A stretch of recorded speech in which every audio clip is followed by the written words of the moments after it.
most of the entire day just to get here.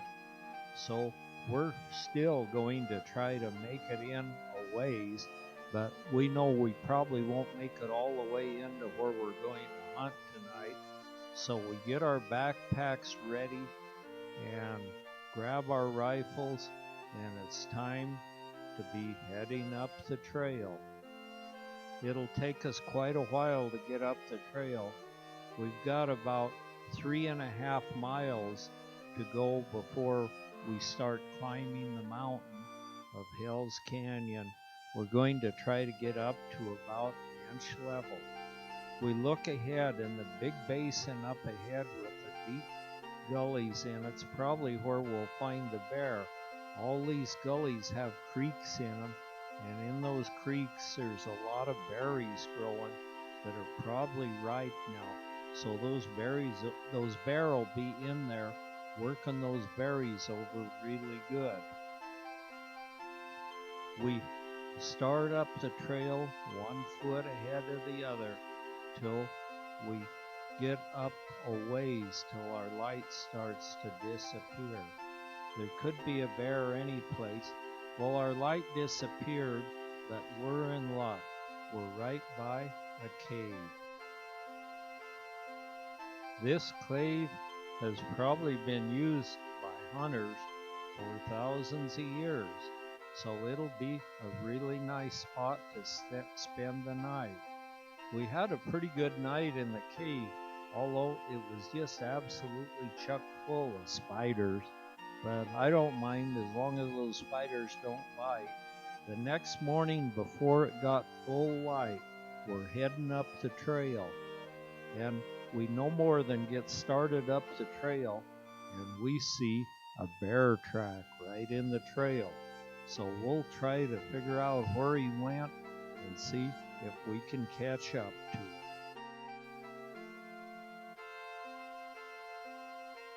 We slip into our packs as fast as we can and head up before it gets real light.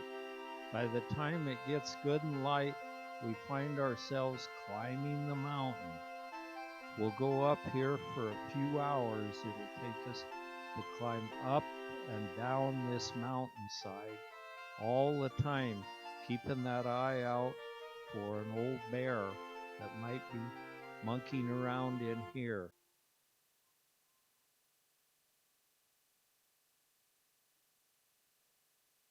We carefully climb the mountain 1 foot in front of the other, but by now the sun is starting to beat down on us, and it's getting pretty hot. But we just keep going, knowing as soon as we get up a little farther, we'll be up in an area where we'll have a nice cool breeze. We're all the time keeping an eye out for rattlesnakes. Usually by this time we've seen one, and it's starting to warm up real good now, so probably it's just a matter of time till we see one. We call this a 3-snake trail because we usually always see 3 snakes on the way in. The cliffs stand tall above us as we move our way up through the little valley and up on the hillside at times, all the time pushing our way further and further up the cabin, toward the cabin that's up here where early pioneers wanted to be by themselves and built a nice little ranch up here. By now, we're high enough on the mountain that we're getting a very welcome cooler breeze as we walk by patch after patch of poison ivy. We're being a little careful of it not to get any of it on us. Dwayne's sort of allergic to it. It bothers him, but I can just walk right through it and no problem. As we climb higher and higher up, we're afforded a better view of the surrounding mountains ahead of us, and we can't wait to get to our final destination. And hopefully there'll be an old bear up here, and the sooner we get him, the better. Then we can get him skinned out and packed out of here pretty soon.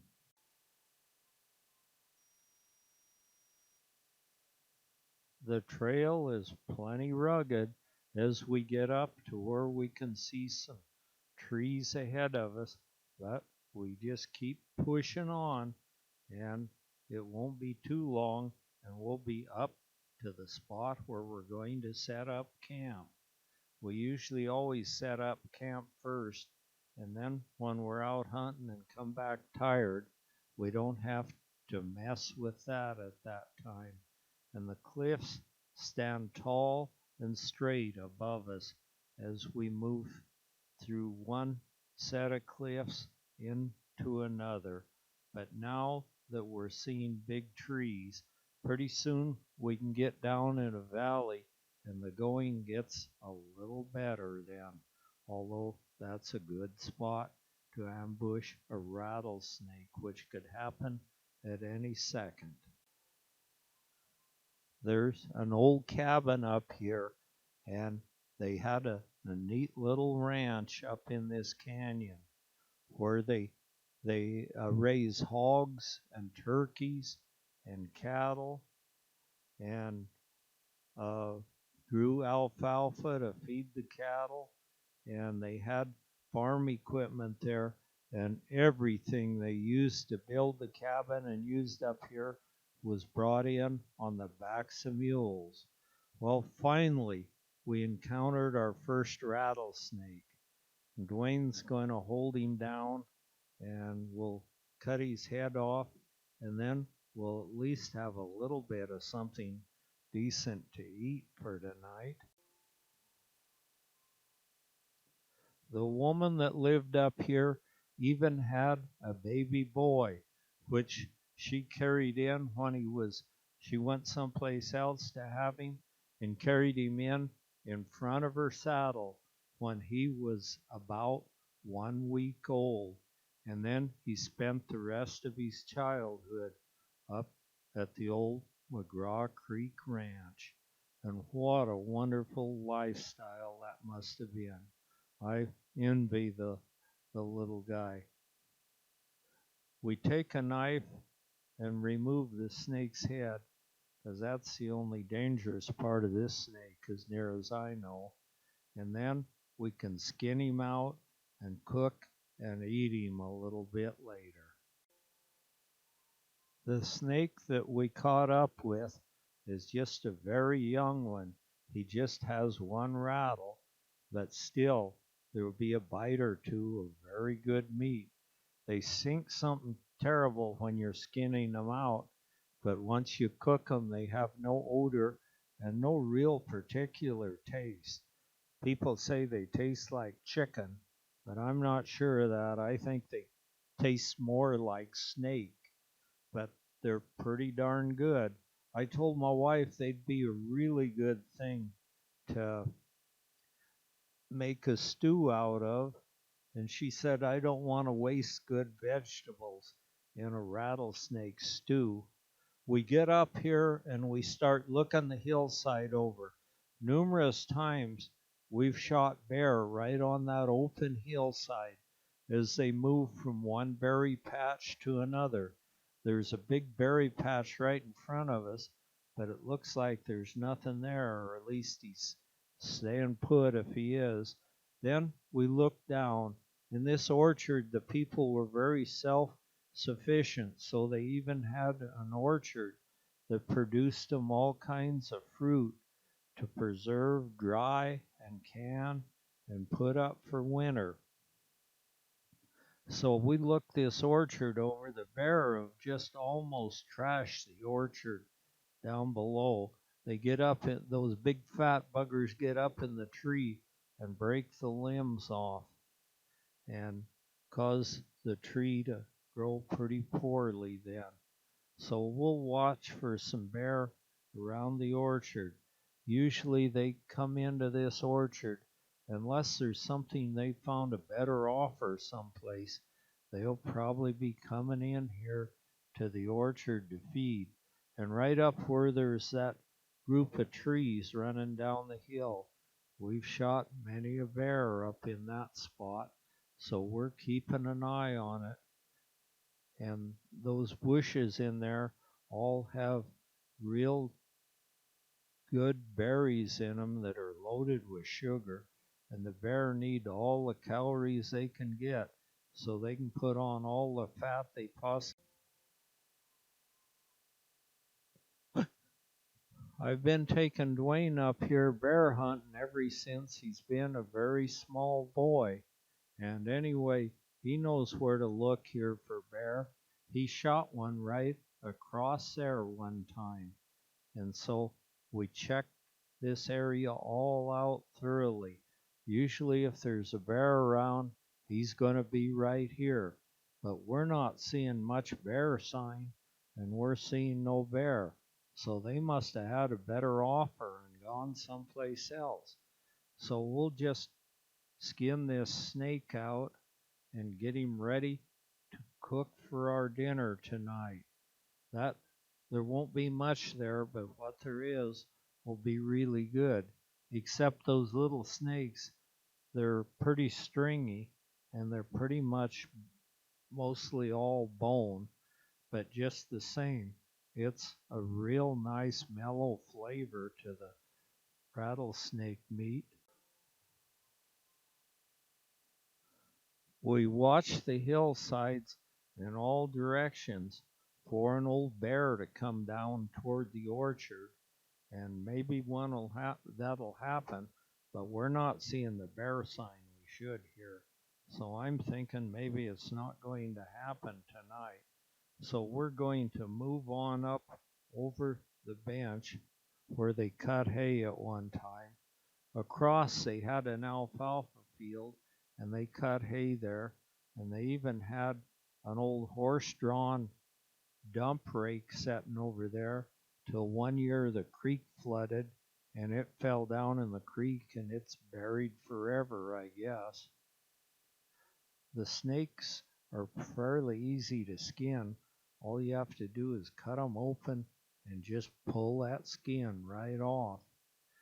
And then you've got a nice little skin to dry and take home and tack up on the wall, and you'll have a little bit of meat anyway in him when you get him all skinned out.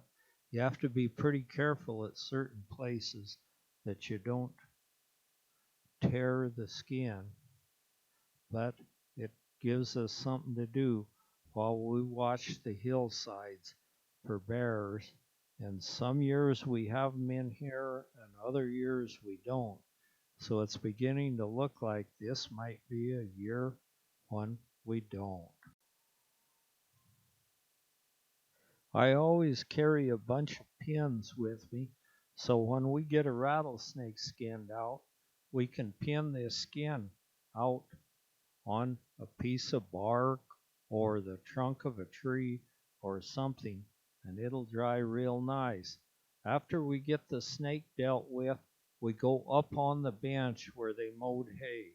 You can almost hear the creaking of leather harnesses and hear the horses puffing and snorting as they pull this mowing machine across the bench, cutting the hay up on the bench up here.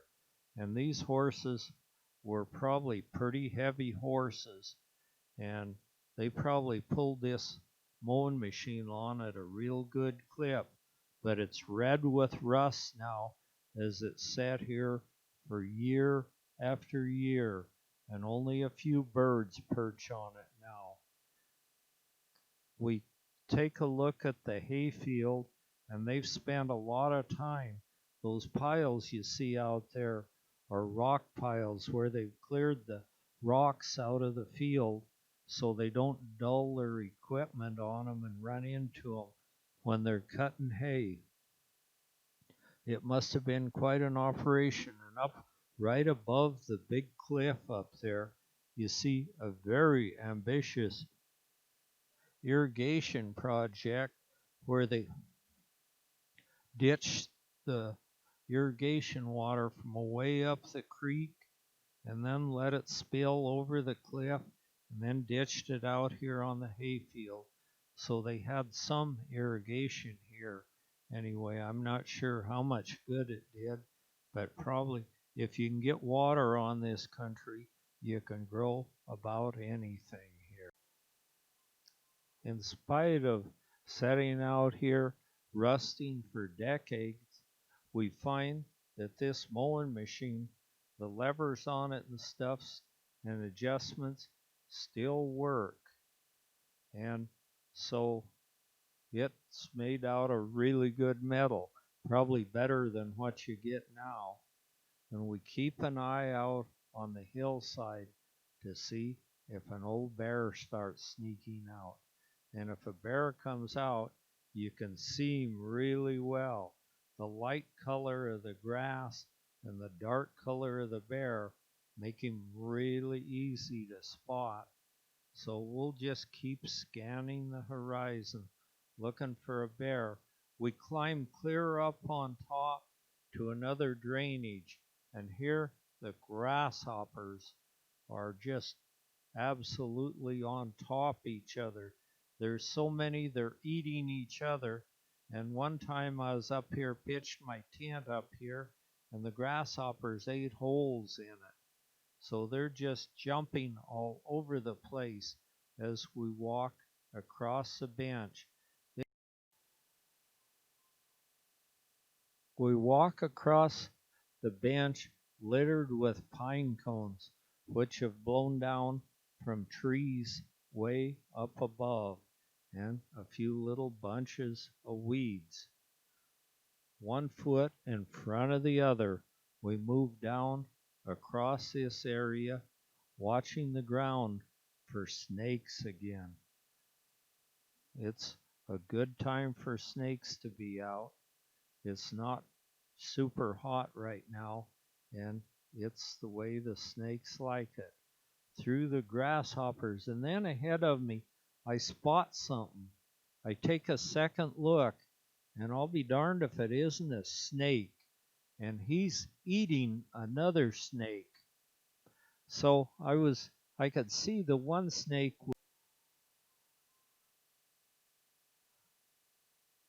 a yellow-bellied racer, but I couldn't tell what the other snake was. So I told Dwayne just to poke him a little bit, because I was curious as to what kind of snake he was eating. I said, he's got that other snake down his mouth far enough. He's not about to let go of it. So Dwayne took his rifle barrel and just tickled the snake a little bit. And he let go of the snake he was eating. He just shoved it right out of his mouth and shook his head a little bit to get it off his little holder teeth. And then he rose up and took after Dwayne. He didn't want any part of anybody disturbing his meal. And so he took after Dwayne. Dwayne ran just as fast as he could run, and that snake followed him for a long ways. Pretty soon the snake gave up the chase, and then he raised up and looked around. He sort of stood up like a cobra. And he was looking right at me. Then pretty soon, here he came over to where I was, like he was after me. So there he stands right in the center of the frame, looking around, and then he's down and after me. So I better get the heck out of there. I don't know what he's figuring on doing with me, but these snakes are non-venomous. They're a constrictor, so they'll just wrap around their prey and squeeze the life right out of it. Well, after Dwayne had a good run from the snake, and I did too, it was time for us to continue on our bear hunting trip. The snake didn't take no for an answer, and after he chased me away, then he got on Dwayne again and chased us away from there. I don't know. I guess he thought maybe we were going to take his fresh kill away from him. So he was very protective of it. They're sort of an aggressive little snake, and they're so fast that you can just barely stay ahead of them when you're running. But we see a lot of them in these hills, and they can be pretty sassy. Although if one bit you, he's probably not going to hurt you that much. Uh, Sometimes they might lose a few of those little holder teeth in you, and you might have to take a pair of tweezers and pull them out, but it's no real big deal. And besides, he's taking care of his little territory there. Well, after we get back down to our tent, we spend the rest of the evening watching the hillside for a bear, and we thoroughly expected to see one, but not this year. They're just, when they're not in here, they're not in here. So the next morning, we're going to pack up and head down the trail and try to find another spot to ambush an old bear.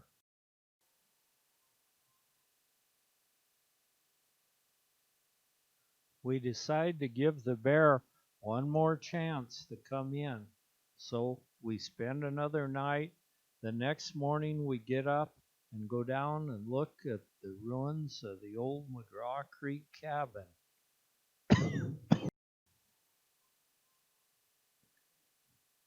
It's still privately owned, and the ranchers use it for a line shack, although there was a flood where it flooded inside the cabin and really raised havoc with it, and then a tree fell on it, and so the roof's getting bad and the cabin's going down, but it's still privately owned, so no one has any right to go in there and take anything out of the cabin. As with most of these wilderness cabins, they're not locked, and if you get caught out and need a place to stay, you can go in the cabin, and usually there's always a fire built in the stove, and so you can warm up, and there's always food and stuff in the cabin, so you can cook you something to eat, and then the next trip when you come by here, you can replace the food that you've eaten. There's horseshoes hanging on the walls and a bunch of old horse equipment hanging around on the cabin walls. What a wonderful place this must have been when that family lived here. Now the rats and the bears and everything are taking over. The walls are papered as one of the old customs with newspapers. Any article you liked, you'd paste it on the wall. There's an old stone for grinding the sickle on the mowing machine, and lots of other equipment hanging on the wall, even an old bow saw hanging on the wall. And there's a crosscut hanging here someplace too. There's old wrenches from the old mowing machines hanging on the wall, and even a china hutch in here, still with the dishes in it, and the old wood cook stove still sets in the kitchen. The rats have been in here really doing a lot of chewing, and it's the big wood rats that are here, the black roofed wood rats, and you can see their droppings on the table. Then outside the cabin, we see a ruffed grouse sneaking through the trees. I guess he thinks he's pretty cute. He's staying hid. Then we check on some of the alder tree, and we see where the bears have marked their territory on the trees. They'll reach up as high as they can. Some of them, I think, even cheat a little, and they climb up the tree a ways. because the biggest bear can reach the highest up the tree. So if he's a little bear and wants to look real big, he'll climb up there and make his scratches on the tree. But there's nothing real fresh here, so we head on down the canyon. When we get down to the mouth of the canyon, we look ahead of us, and here's a little group of mule deer milling around down at the bottom of the canyon. And then we hit the main trail. After we watch the deer, we hit the main trail down on the Snake River. On the main trail, I see a bear's track, and I told Dwayne, I said, I know where that bear's heading. There's some grapes down here that were possibly either planted by homesteaders or else by moonshiners. Dwayne sneaks up, and a shot pierces the early morning air of the canyon as it echoes through the canyon. Dwayne snuck up and made a shot and got the bear in one shot. But the problem is these grapes have grown all over the thorn trees, and the bear has one foot caught in the thorn tree in a little fork in the tree, and so we have to try to figure out a way to get him out of there. Dwayne crawls out on the tree, and here's the bear laying dead right in the grapes. We try to lift him out, but he's so heavy we can't lift him out. So then we tie a rope on it and hook the rope over the fork in a tree up higher and try pulling and pulling. We pull for all we're worth. We go down and look at the bear, and there he is. He's hanging right in with a bunch of ripe grapes. You can see his nose with the grapes wiggling in front of it. I guess he must have died happy because they really love the grapes. They need them because there's a lot of sugar in them that'll help them get really nice and fat for the not too long winter here in Hell's Canyon. We finally rig up a rope mechanism and pull on it, and it looks like we're getting him to come. We'll get him up out of here and take him down below where we've got a good flat spot and take some pictures of him and skin him. And he's not too bad a bear.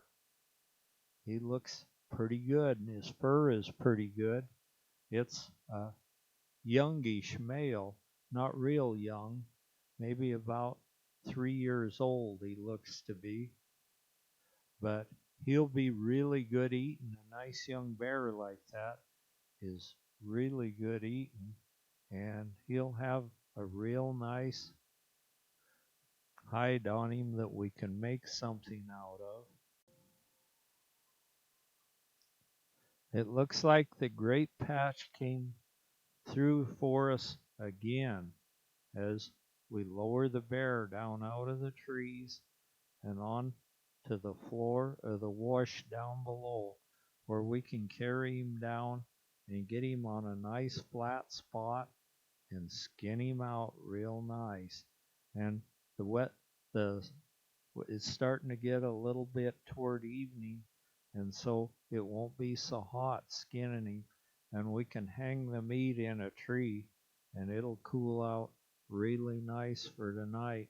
Then the next day we can head for home. We've always eaten bear, and we think it's pretty decent meat. Dwayne's gonna hold him up for a photo op now, and he's just a pretty nice bear, and he sure got a nice pair of chompers on him. He could really do some damage with that mouth and those great big claws. Dwayne will demonstrate how an arm would just fit in there. And boy, if he got a hold of you like that, he'd just start shaking. till he tears you to bits. We'll take a look at those big claws on those big front feet. And they're pretty darn nice claws too. So we'll get this hide all cooled out, get him all skinned out, get the hide cooled out, and the next morning, before it gets very warm, we're heading for home. As we move out of the canyon, we see a few deer scampering around the hillside. I'll bet they're glad to see the end of that bear. He could be a nuisance for the deer in the winter time.